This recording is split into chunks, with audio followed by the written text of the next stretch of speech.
ये जलवायु परिवर्तन कैसा?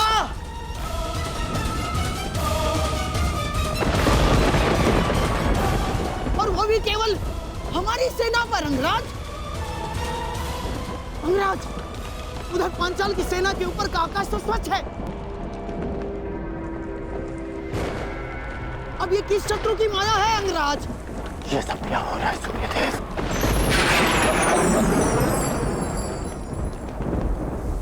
ये सूर्यदेव नहीं मूर्ख गण, ये मैं, तुम्हारा परम शत्रु देवराजेंद्र।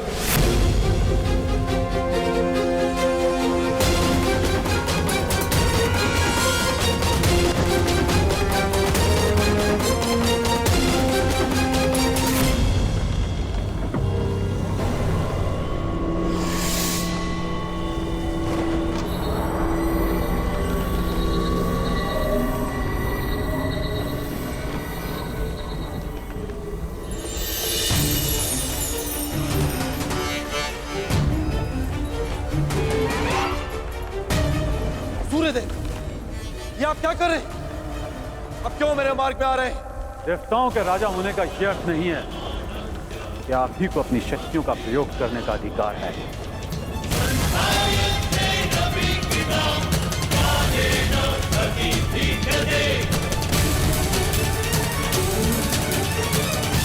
परंतु सूर्यदेव, आप क्यों मेरे मार्ग में आ रहे हैं? प्रश्न मेरा भी यही है। हस्तिनापुर की सेना पर आप अपना क्रोध क्यों जता रहे हैं?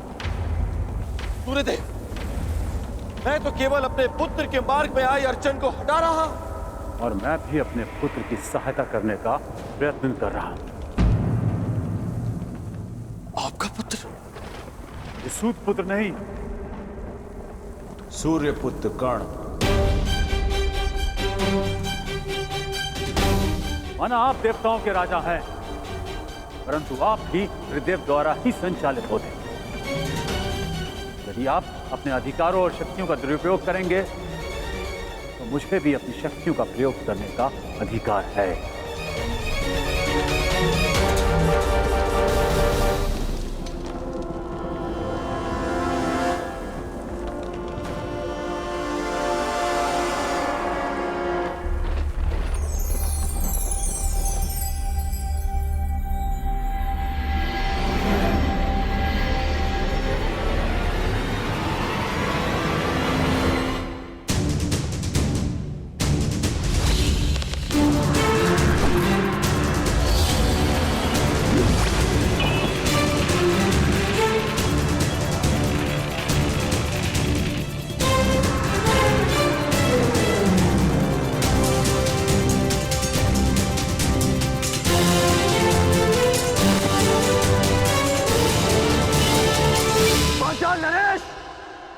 यदि अपने राज्य का विध्वंस नहीं चाहते हो तो अपनी पराजय स्वीकार करो और अपना मुकुट युवराज दुर्योधन के चरणों में रख दो।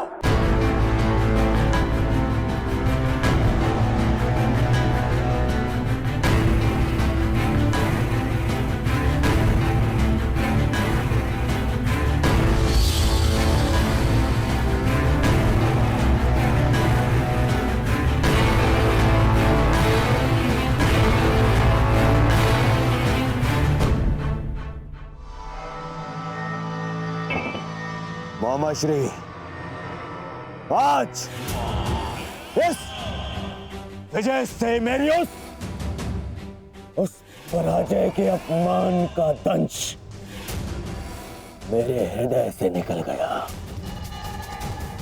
जब मैं आचार्य द्रोण को उनकी गुरु दक्षिणा नहीं दे पाया था। मेरा सम्मान स्वीकार कीजिए वीरांगना। निश्चित रूप से आप एक महान योद्धा हैं। क्षमा कीजिएगा कि मुझे एक स्त्री को नागपाश में बांधना पड़ा। क्यों तुम पुरुषों को यह अभिमान है कि स्त्री केवल दया का पात्र है? कि वो दुर्बल है? कि वो केवल सृजन कर सकती है? एक स्त्री अगर चाहे तो संहार भी कर सकती है। शताब्दियों से यही तो चला आ रहा है, सम्मान की आड़ में स्त्री का अपमान। यदि आज तुमने ब्रह्मास्त्र का प्रयोग नहीं किया होता तो भीष्म को आना पड़ता, मेरा प्रतिशोध पूर्ण होता। परंतु एक दिन ऐसा आएगा अंगराज जब भीष्म मेरे सामने खड़ा होगा और वहां ना तुम उसकी रक्षा कर सकोगे ना तुम्हारा ब्रह्मास्त्र। स्मरण रखना अंगराज, एक स्त्री का प्रेम अगर संसार रच सकता है तो उसकी क्रोध की अग्नि सब कुछ भस्म भी कर सकती है। स्मरण रखना, एक महायुद्ध होगा, महाविनाश होगा और उस विनाश को तुम भी नहीं रोक पाओगे। जहां तुम भी अपने घुटनों पर बैठकर अंतिम सांस लोगे। स्मरण रखना कर्ण।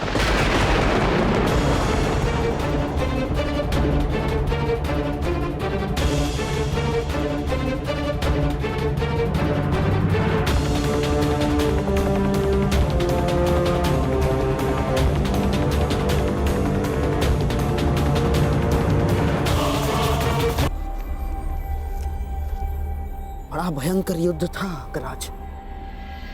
महादेव की कृपा से समाप्त हुआ और हमारी विजय हुई।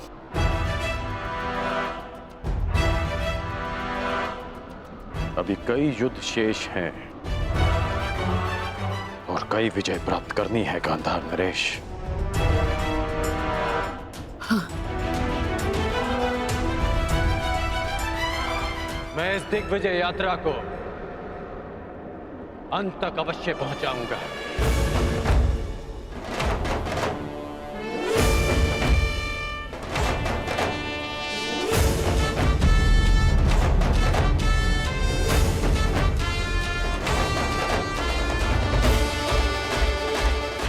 आखिर कब इस कर्ण का विजय रथ रुकेगा?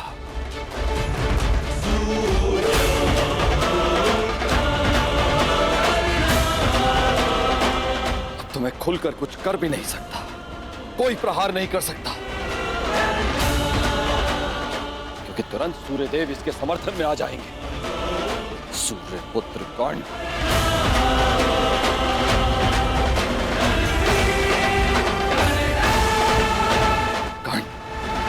पांचाल पर विजय कर मगध की ओर बढ़ता जा रहा है।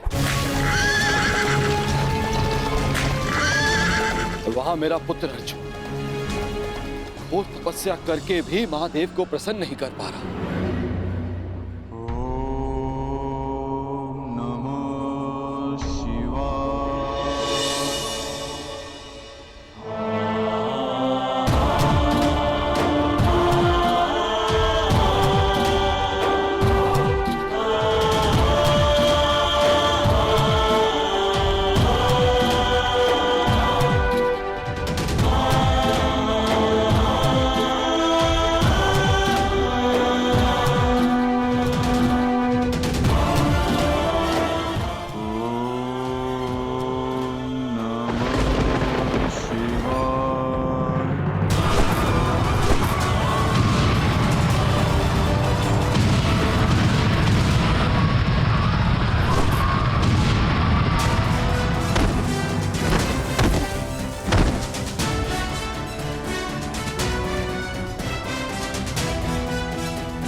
कर्ण ने कलिंग और बंग पर भी विजय प्राप्त कर लिया। अधिक से अधिक शक्तिशाली होता जा रहा है कर्ण।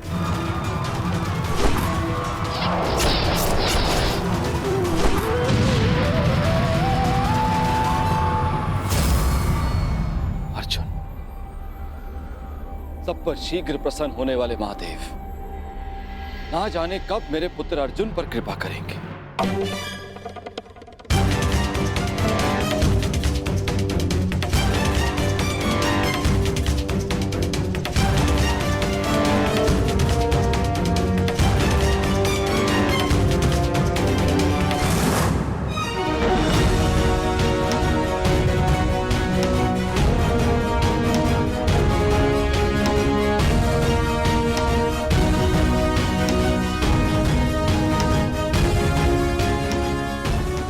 वनवास के 10 वर्ष पूर्ण हो चुके। ये कर्ण अब तक अपराजित है। दिग्विजयी बनने की सीमा पर खड़ा है। क्या करूं मैं और कैसे अपने पुत्र अर्जुन को इस कर्ण से अधिक शक्तिशाली बनाऊं?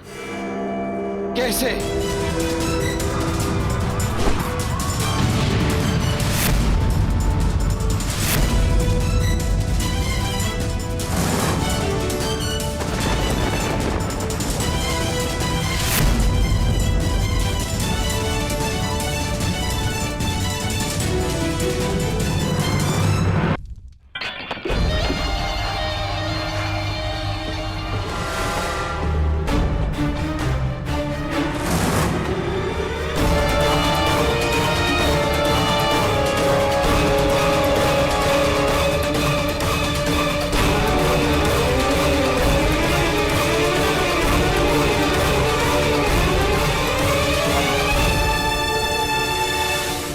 बंग, छेदी, कलिंग, मगध, त्रिगध, मत्स्य,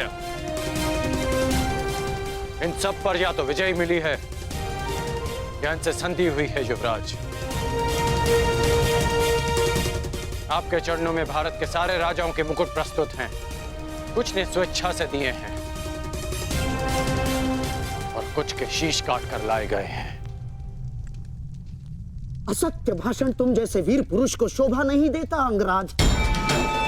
अभी तक दिग्विजय संपन्न नहीं हुई है, क्योंकि इन मुकुटों में एक मुकुट तो है ही नहीं। उग्रसेन का मुकुट अंगराज। द्वारका अंगराज, द्वारका। अभी तक तुम्हारा द्वारका पर विजय पाना शेष है अंगराज, और द्वारका पर विजय पाए बिना मेरे सम्राट दुर्योधन की दिग्विजय अधूरी होगी अंगराज।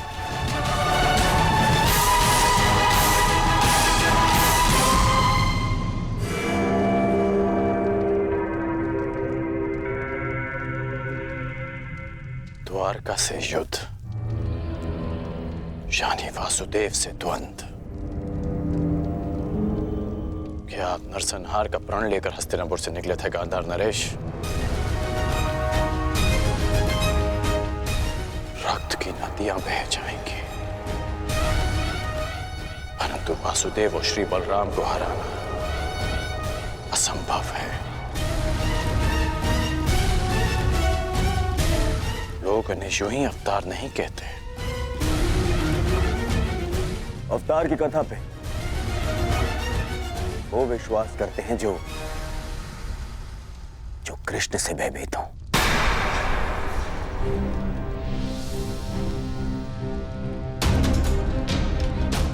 तुमने ही कहा था ना मित्र कि भावी युद्ध के लिए शक्तिशाली राजाओं को अपने समर्थन में लेना आवश्यक होगा। बिना द्वारका के ये कैसे संभव होगा मित्र? तुमने मेरे लिए दिग्विजय का वचन दिया है, क्या उसे पूर्ण नहीं करोगे मित्र? द्वारका का साथ अवश्य मिलेगा युवराज। शक्तिशाली को मित्र संधि से बनाया जाता है, युद्ध से नहीं। हमें वासुदेव और श्री बलराम से संधि करनी होगी।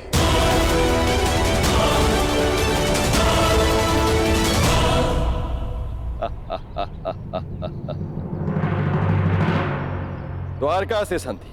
द्वारका से तुम्हारी संधि नहीं होने दूंगा कर्ण। तुम्हारे विनाश का जो अवसर मैं खोज रहा था वो तुमने स्वयं मुझे दे दिया है। अब देखना बलराम कैसे तुम्हारा विनाश करेंगे। ना ही ये सूर्यदेव बलराम के आगे कुछ कर पाएंगे, और ना ही गोवर्धन उठाकर मुझे नीचा दिखाने वाला वो वासुदेव कृष्ण।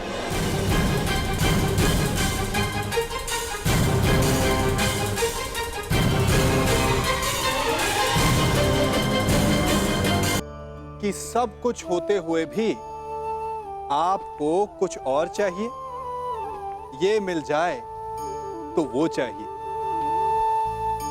यदि आपको ऐसा असंतोष अनुभव होता है तो इसमें कोई आपत्ति नहीं है, क्योंकि संतुष्ट हो जाना मनुष्य का स्वभाव ही नहीं है। और इसी कारण मानव ने सभी जीवों में सबसे अधिक विकास किया। इसीलिए मनुष्य ने आर्थिक और शक्ति रूप से वृद्धि की,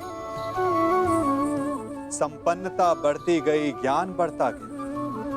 अर्थात विकास के लिए असंतोष बहुत आवश्यक है।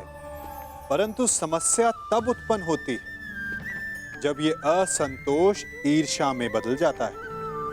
जब आप स्वयं की संपत्ति अर्जित करने की अपेक्षा ये प्रयास करने लगते हैं कि आपके प्रतिद्वंदी की संपत्ति अधिक ना रहे, तब ये असंतोष ईर्ष्या में बदल जाता है। और यही ईर्ष्या जन्म देती है अपराध को, षड्यंत्र को। तो प्रश्न ये उठता है कि इस ईर्ष्या से बचा कैसे जाए? और इसका केवल एक ही उपाय है, जब प्रयास अपने साथ साथ दूसरों के विकास का भी हो, तब जाकर ईर्ष्या समाप्त होती है और प्रारंभ होता है